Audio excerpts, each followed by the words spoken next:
Dad perfect events. After 34 years of marriage, my wife Dorothy abandoned me at Phoenix Sky Harbor Airport with no money and no way home. I was sitting there wondering how I'd get back to Arizona when suddenly this old blind man next to me said, "Pretend you're my son. My driver will be here in 10 minutes, and your wife is going to regret leaving you next to the richest businessman in this state." I know it sounds crazy. I know it sounds like one of those stories you hear and think has to be fake. But I swear on my mother's grave that every word I'm about to tell you is true. And if you stick with me for a few minutes, you'll understand how that moment changed my life forever. My name is Victor Martinez. I'm 59 years old, and until that terrible Tuesday in March, I thought I knew what rock bottom felt like. 34 years married to Dorothy, 34 years working construction, then running my own auto repair shop in Phoenix. Getting up at 5 a.m. every day, coming home with grease under my nails and a sore back, all to give her a decent life, all to hear her complain it wasn't enough. That Tuesday started like any other disaster. I was flying to Denver to meet with a potential investor for my shop. Business had been rough for 2 years. The big chain stores were killing us small guys. I needed $120,000 to upgrade equipment and stay competitive. Dorothy drove me to the airport that morning. She barely said 10 words the whole ride. Just sat there scrolling through her phone, texting someone. When I asked who, she snapped at me. "None of your business, Victor." God, you're so paranoid. The meeting in Denver went nowhere. The investor took one look at my financial statements and basically laughed me out of his office. I called Dorothy from the gate to tell her I was coming home early. "Victor, we need to talk when you get back," she said. Her voice was different, cold. "Things can't keep going like this." "What things?" "Dorothy, what are you talking about?" "You know what I'm talking about. This shop is failing. We're broke. I'm tired of pretending everything's fine." I tried to calm her down. "Look, I know money's tight, but we'll figure it out. We always do."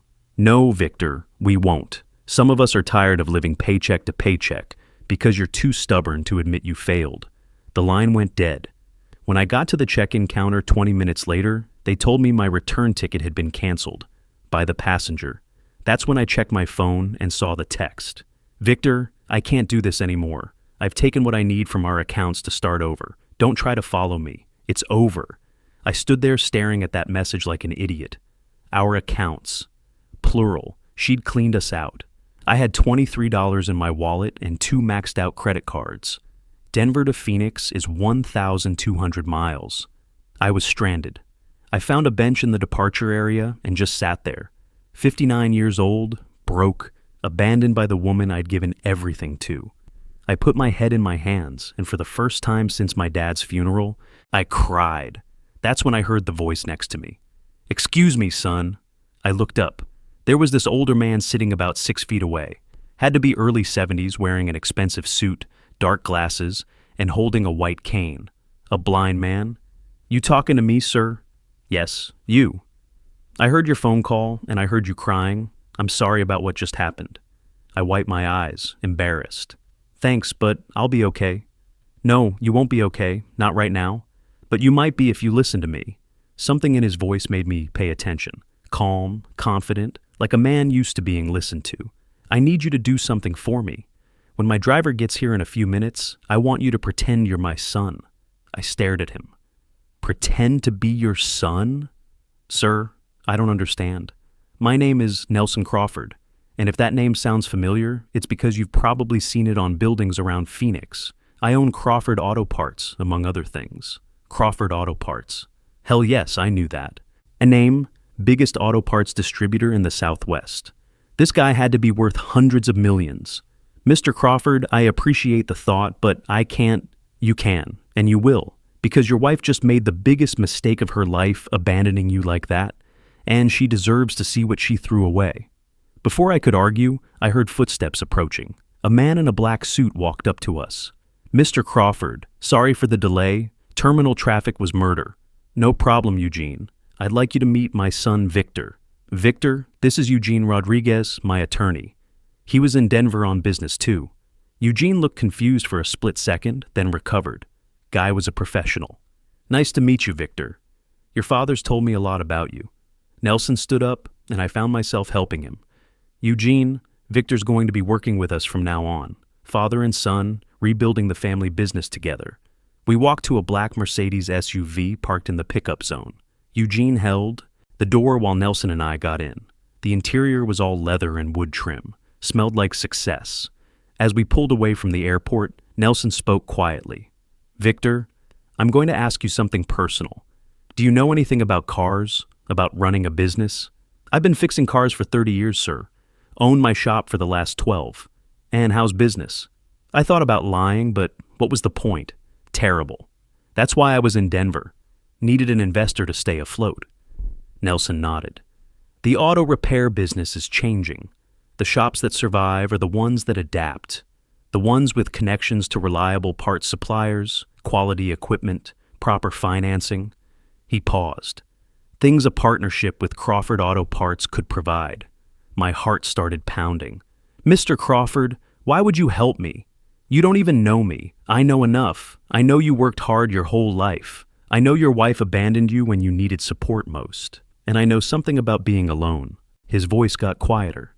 "My only son Arthur died in Afghanistan 8 years ago. Since then, I've been running an empire with no one to leave it to. No one who understands what it means to work with your hands, to build something from nothing." Tears came to my eyes again. "Sir, I'm sorry about your son. Thank you. He was about your age when he died. Would have been 42 this year." Nelson reached over and squeezed my shoulder. "What I'm offering you isn't charity, Victor. It's a chance for both of us to rebuild what we've lost. Family." The drive to Nelson's house took 45 minutes. When we pulled through the gates, I couldn't believe what I was seeing. A massive Adobe-style mansion surrounded by perfectly manicured desert landscaping. Must have been 12,000 square feet. "Welcome home, son," Nelson said. A woman in her 50s met us at the front door. Professional demeanor, kind eyes. "Mr. Crawford, you're back early. Beverly, I'd like you to meet Victor, my son. He'll be living with us while we work together on expanding the business." Beverly's eyebrows went up slightly, but she smiled. "Of course, sir. I'll prepare the guest wing. And Beverly, Victor's been through a difficult time. If anyone calls asking about him, you don't know anything." Inside, the house was even more impressive. Southwestern art, handcrafted furniture, a view of the mountains through floor-to-ceiling windows. Nelson led me to his study. "Sit down, Victor. We need to establish some ground rules. Mr. Crawford, call me Dad, at least when other people are around. It needs to be convincing." He sat behind a massive oak desk. "Here's what's going to happen. You're going to stay here while we set up a partnership between your shop and Crawford Auto Parts. We'll modernize your equipment, expand your space, give you access to wholesale pricing that'll cut your costs by 40%. I couldn't speak. This was beyond anything I'd imagined. In exchange, you'll run the new Martinez Crawford Auto Center, starting. Salary is $85,000 a year, plus profit sharing that should put you over $140,000 in the first year. This is too much. I can't. Yes, you can. And there's more. I'm 72 years old, Victor. I have no heirs. If this partnership works out, if we build the relationship I think we can build, everything I have will eventually be yours. The company, this house, everything." The room was spinning. 6 hours ago, I was broke and abandoned. Now, I was looking at becoming a millionaire. Why me? Why now? Nelson took off his dark glasses. His eyes were clouded over, completely blind. But when he turned toward me, it felt like he was looking straight into my soul. Because when I heard you on that phone, when I heard the pain in your voice, it reminded me of myself after Arthur died. Lost, broken, wondering if life had any meaning left. He put his glasses back on. And because something told me you're a good man who deserves a second chance. Over the next 3 days, my phone wouldn't stop ringing. Dorothy calling and texting nonstop. I ignored every call until finally, Thursday night, I answered. "Victor, thank God. Where are you? I've been worried sick. Worried? You abandoned me in Denver, Dorothy. You stole our money and disappeared. I didn't steal anything. I took what I needed to. To what? To run off with Leonard Brooks." Silence on the other end. I'd hit the nail on the head. "How did you know about Leonard? Doesn't matter. What matters is, you made your choice. You wanted out? You're out. Victor, you don't understand. Leonard and I, we have a connection. He can give me things you never could. Security. A real future. Good for you. But you burned that bridge when you left me stranded. Don't call again. Wait, Victor. Where are you staying? People are asking questions. Your shop's been closed for 3 days. That's not your problem anymore, Dorothy. Sign the divorce papers when you get them. I hung up. Nelson was sitting in his chair by the window. Feel better? Actually, yeah. For the first time in years. Good, because tomorrow we start phase 2. Eugene's filed the divorce papers, claiming abandonment and theft of marital assets. We're also going to set up the new business partnership officially. The next morning, we drove to my old shop. The place looked even more run down than I remembered. Nelson walked through it with me, feeling the walls, listening as I described the equipment. This space has good bones, he said finally. With the right investment, we could triple your capacity. Eugene was waiting with contracts and a check for $120,000, working capital to get started. There's one more thing, Nelson said. I want you to call yourself Victor Crawford Martinez from now on. Hyphenated name. Makes the family connection clear. Dad, people are going to ask questions. Let them ask. Eugene will handle the legal details. As far as anyone needs to know, I recently reconnected with a son I'd lost touch with years ago. That afternoon, Dorothy showed up at the shop. I saw her through the window, walking around the place like she owned it. I let her look for a few minutes, then went outside. Dorothy, what do you want? Victor, what's going on? People are saying you're working with Nelson Crawford now. That you're his son? That's right. That's impossible. You never mentioned knowing anyone named Crawford. A lot of things are possible when you're not being held back. She looked confused, then angry. Held back? By who? By a wife who thought I was worthless, who complained about every dollar I spent, every risk I took, who abandoned me the first chance she got. Victor, I want to come home. Leonard and I, it's not working out. I made a mistake. No, Dorothy, you made a choice, and choices have consequences. A black Mercedes pulled up. Eugene got out and walked over. Mr. Crawford Martinez, your father's expecting you for dinner. Are you ready to go? Dorothy's eyes went wide. The Mercedes, the lawyer calling me by. Nelson's name, the obvious wealth and respect. Victor, wait. We need to talk about this, about the divorce, about the shop, about everything. The only thing we need to talk about is how fast you can sign those papers. I got in the Mercedes, and Eugene drove off, leaving Dorothy standing in the parking lot of what used to be our life together. At dinner that night, Nelson asked how I was feeling, confused, grateful. Still can't believe this is real. It's real. And it's going to get more real. Dorothy's going to fight the divorce. She'll claim you hid assets, that you cheated her out of what she's owed. How do you know? Because Eugene's been watching Leonard Brooks for years. The man's got a history of targeting married women, helping them divorce their husbands for a share of the assets. He's done it 3 times before. My blood went cold. You mean Dorothy's not the first? Not even close. Brooks finds women in struggling marriages, convinces them they deserve better, then helps. Them fleece their husbands in divorce court. So, this was all planned? From the moment she met him 8 months ago. 8 months. While I was working 12-hour days trying to save our business, she was planning to destroy our marriage. But here's the thing, Victor. We have something they don't know about. What's that? Security footage from the airport. Eugene was there on business, remember? His firm handles Crawford Auto Parts legal work. He filmed your entire conversation with Dorothy on the phone, recorded her abandoning you. That's evidence? Enough to prove abandonment. Combined with bank records showing she cleaned out your accounts while you were stranded, she won't see a penny in alimony. Over the next 6 months, the business transformation moved faster than I could have imagined. New equipment arrived weekly. We hired 4 more mechanics. The Martinez Crawford Auto Center reopened with lines of customers around the block. Dorothy kept calling, kept showing up. Each time more, desperate. Victor, please. I'm living in a studio apartment. Leonard kicked me out. I have nothing. You have exactly what you chose, Dorothy. I chose wrong. Can't you forgive me? Can't we start over? Start over? After 34 years, you abandoned me like garbage. Some things can't be fixed. That's when my sister Margaret got involved. She called me at the shop one Tuesday morning. Victor, what the hell is going on? Dorothy says you're pretending to be some rich man's son? Hi, Margaret. Good to hear from you, too. Don't get smart with me. Dorothy's broke. She's asking me for money because her husband won't help her. I'm not her husband anymore. And since when do you care what happens to Dorothy? She's family, Victor. We stick together. Family. That was rich. Margaret hadn't spoken to me in 2 years, not since I couldn't lend her $10,000 for her kitchen remodel. Tell you what, Margaret, if you're so concerned about Dorothy, you help her. I can't afford to support her indefinitely.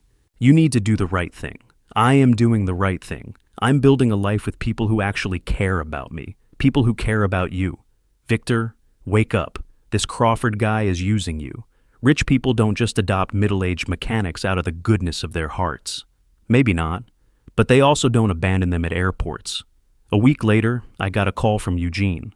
Dorothy had hired Patricia Rodriguez, one of the most aggressive divorce attorneys in Phoenix. She's claiming you committed fraud, that you hid assets during the marriage, that your relationship with Mr. Crawford is a sham to avoid paying alimony. Can she prove any of that? Not if we handle this right. But, Victor, there's something else. Your sister Margaret has agreed to testify on Dorothy's behalf. The betrayal hit me like a punch to the gut. My own sister, willing to lie in court to help the woman who abandoned me. What's she going to say?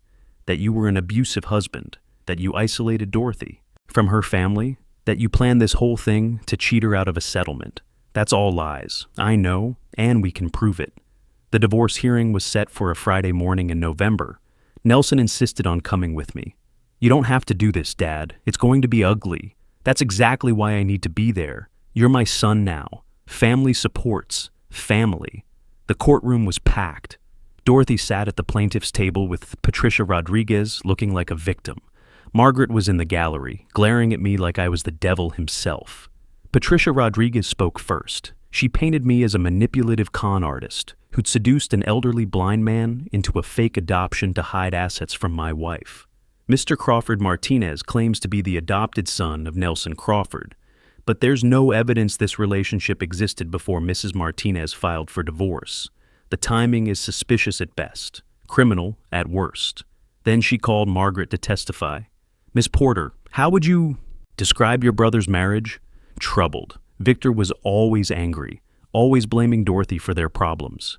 He became increasingly controlling and abusive as their business failed. Did you ever witness this abuse? Many times. He would scream at her, threaten her, make her feel worthless. Every word was a lie, but she said it with such conviction that I could see the judge listening carefully. In your opinion, would Victor Martinez be capable of staging a fake relationship to avoid paying his wife what she's owed? Absolutely. My brother has always been selfish and manipulative. When it was Eugene's turn, he stood up slowly. Your Honor, the defense has several pieces of evidence that completely contradict everything we've just heard. He set up a laptop connected to a large screen. First, security footage from Phoenix Sky Harbor Airport on the day Mrs. Martinez abandoned her husband. The video played. Clear as day, you could see Dorothy getting out of our car, barely. Speaking to me, then walking away after 5 minutes. Then the audio of our phone conversation, where she told me she was taking our money and leaving. As you can see, Your Honor, Mrs. Martinez was not abandoned. She was the one who did the abandoning. Margaret's face went white. Dorothy stared at the screen like she couldn't believe what she was seeing. Second, bank records showing Mrs. Martinez systematically transferred $26,000 from joint accounts into a personal account she shared with one Leonard Brooks, a man with a documented history of targeting married women. Eugene put up bank statements, transfer records, dates, and times. And third, regarding Miss Porter's testimony about witnessing abuse, Eugene smiled. Your Honor, Miss Porter lives in Tucson, 120 miles from Phoenix. According to phone records, she spoke to her brother exactly 4 times in the 2 years before this divorce. She has never been to his house during his marriage to Mrs. Martinez. Margaret was shaking now. The judge was looking at her with obvious anger. Miss Porter, do you want to revise your testimony? I may have been mistaken about some details. Mistaken or lying under oath. The judge turned to Patricia Rodriguez. Counselor, do you have any evidence that doesn't rely on perjured testimony and contradicted facts? Your Honor, if I could have a brief recess? No recess. I've heard enough. The judge looked at Dorothy with disgust. Mrs. Martinez, you abandoned your husband of 34 years while he was stranded 1,200 miles from home. You stole marital assets to fund an extramarital relationship. You then filed a frivolous lawsuit based on false testimony. He turned to Margaret. "Miss Porter, I'm referring your testimony to the district attorney's office for possible perjury charges." Finally, he looked at me. "Mr. Crawford Martinez, I'm granting you a divorce based on abandonment. Mrs. Martinez receives no alimony, no property settlement, and no claim on any assets you've acquired since the separation. This court also awards you $32,000 in punitive damages and legal fees." Dorothy started crying. Real tears this time, not the fake ones she'd been using in court. "Your Honor, I have nothing. No job, no savings, nowhere to live. You should have thought of that before you abandoned your husband, Mrs. Martinez." Outside the courthouse, Margaret tried to approach me. "Victor, please." I was trying to help Dorothy. "She convinced me you'd lost your mind, that this Crawford thing was some kind of breakdown." Help her? By lying in court? By trying to destroy my reputation? "I'm sorry. I made a mistake. You made a choice, Margaret, just like Dorothy did. And choices have consequences." Eugene handed her an envelope. "Miss Porter, you're being served with a civil suit for defamation. The Crawford family doesn't tolerate attacks on their reputation." She stared at the papers. "Victor, I'm your sister, your only family." "No, you were my sister. My only family is the man who was here today supporting me while my blood relatives tried to destroy me." Nelson put his hand on my shoulder. "Come on, son. Let's go home." That was 2 years ago. Today I'm the CEO of Crawford Martinez Auto Centers.